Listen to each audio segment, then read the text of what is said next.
Naam, shukran kwa kuendelea kutazama Darubini. Tuelekee mahakamani ambapo Mahakama Kuu imetangaza uteuzi wa washauri 21 wanaohudumu katika afisi ya Rais kuwa kinyume cha katiba.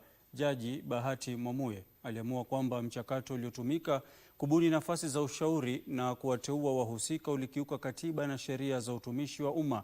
Mahakama imebatilisha uteuzi huo na kusimamisha malipo yoyote kwa washauri hao, huku ikiagiza ukaguzi kamili wa afisi zilizoundwa wakati huo. Kesi hiyo iliwasilishwa na Taasisi ya Katiba ambayo ni shirika la uteuzi wa sheria za kikatiba ambalo lilipinga uhalali wa nafasi 21 za ushauri zilizoanzishwa katika afisi ya Rais. Taasisi hiyo ilisema kwamba afisi hizo ziliundwa bila mfumo wazi wa kisheria, ushiriki wa umma au kufuata taratibu za kikatiba na utumishi wa umma zinazosimamia uteuzi wa umma na matumizi ya fedha za umma. Katika uamuzi wake, jaji wa Mahakama Kuu Jaji Bahati Mwamuye alisema kuwa mchakato uliotumika kuanzisha afisi hizo na kuwateua washauri hao ulikuwa kinyume cha sheria.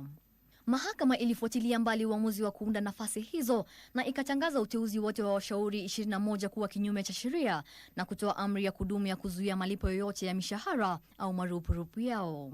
Jaji huyo pia aliamuru ukaguzi wa kina wa afisi zote zilizoundwa katika kipindi hicho na kuagiza wajibu mashtaka wakamilishe ukaguzi na kuwasilisha ripoti ya hatua zilizopingwa mahakamani katika muda wa siku 120. Letua Debra, Darubini.